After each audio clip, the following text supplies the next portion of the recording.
பாண்டியராஜ் டைரக்ஷன்ல ஜெயராம், ஊர்வசி, சஞ்சனா, அனந்திகா, சாண்டி இவங்களாம் நடிச்சு இப்போ ரீசெண்டா தியேட்டர் ரிலீஸ் ஆன ஒரு காமெடி பிளஸ் ஒரு த்ரில்லர் பிலிம் தான் இந்த பரிமளான் கோ. படத்தோட ஸ்டோரி என்ன அப்படின்னா, ஜெயராம் சாரோட ஃபேமிலி ரொம்ப பீஸ்ஃபுல்லா சந்தோஷமா ஒரு மிடில் கிளாஸ் லைஃபை வாழ்ந்துகிட்டு இருக்காங்க. இப்படி இருக்கிற இந்த ஃபேமிலிக்கு அந்த பகுதியில ஒரு லோக்கல் ரவுடியா இருக்கிற ஒருத்தன் அடிக்கடி குடைச்சல் கொடுத்துட்டே இருக்கான்.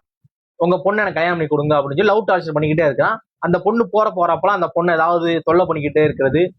அந்த பொண்ணு என் லவ்க்கு நீ ஓகே சொல்லலாம் அப்படின்னா உன் மேல ஆசிட் அடிச்சிருவேன் அப்படிங்கிற மாதிரிலாம் அந்த பொண்ணை மிரட்டிக்கிட்டே இருக்கிறான்.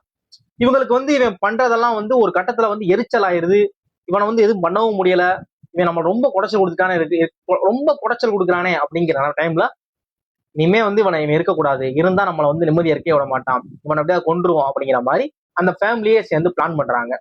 பிளான் தான் அவங்க பண்றாங்க. மறுநாள் காலையில எப்படியோ செத்து கிடக்கலாம், கொடூரமா செத்து கிடக்கலாம். இவங்க எல்லாரும் என்ன நினைக்கிறாங்க அப்படின்னா, யாரு கொலை பண்ணிருப்பா அப்படிங்கிற மாதிரி யோசிக்கிறாங்க.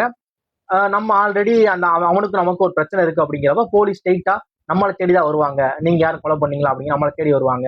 இந்த பிரச்சனை நம்ம எப்படி தப்பிக்க போறோம், யார் அவனை உண்மையாவே கொலை பண்ணா அப்படிங்கிறத ஒரு கண்டுபிடிக்கிற ஒரு படம் தான் இந்த பரிமளா அண்ட் கோ.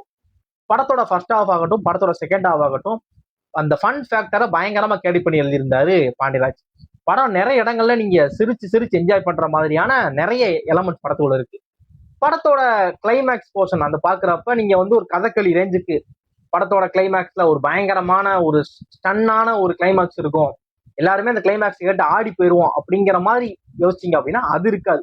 ரொம்ப சாதாரண ஒரு கிளைமேக்ஸா தான் இருக்கு. அந்த ரிவீல் ஆகுறப்ப யாரு உண்மையாவே அந்த கொலையை பண்ணுனா அப்படிங்கிற மாதிரி ரிவீல் ஆகுறப்ப ரொம்ப சாதாரணமா தான் இருக்கு. மற்றபடி படத்தோட ஃபர்ஸ்ட் ஹாஃப்ல இருந்து அந்த ப்ரீ கிளைமேக்ஸ் வரைக்கும் படம் நிறைய இடங்களை நம்ம நல்லா ஜாலியா வச்சுக்கிறோம், என்ஜாய் பண்ணுவீங்க. நீங்க எந்த இடத்துலயுமே படம் உங்களுக்கு கொஞ்சம் கூட போர் அடிக்காது. நீங்க ஃபேமிலியோட பாக்குறீங்க அப்படின்னா அனைத்து தரப்பு ஆடியன்ஸுக்கும் படம் ரொம்ப பிடிக்கும். இந்த சிறியவர் முதல் பெரியவர் வரை அப்படின்பாங்களே, அது இந்த படத்துக்கு நல்லாவே பொருந்தும்.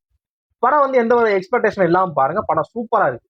படத்தோட கிளைமேக்ஸ் அப்படி இருக்கும் இப்படி இருக்கும், ஒரு சஸ்பென்ஸ் த்ரில்லர் அப்படின்னா பாண்டியராஜ் ஆல்ரெடி கதகளி ஒன்று கொடுத்துருக்காரு, அப்படி ஒன்று இறக்கியிருப்பாரு நினைக்க வேணாம். நார்மலா பாருங்க, கண்டிப்பா பிடிக்கும். படத்தோட மியூசிக் ஸ்கோர் ஃபாக்ஸ்னு ஒருத்தர் ஸ்கோர் பண்ணியிருக்காரு, அதுவுமே படத்தோட சூப்பரா இருக்கு. படம் உங்க நியர்பை தியேட்டர்ல அவைலபிளா இருக்கும், பாருங்க. உங்களுக்கு இந்த படம் பிடிச்சா பிடிக்கல அப்படிங்கிற உங்களோட ஒப்பீனியனை மறக்காம ஷேர் பண்ணுங்க. தேங்க்ஸ்.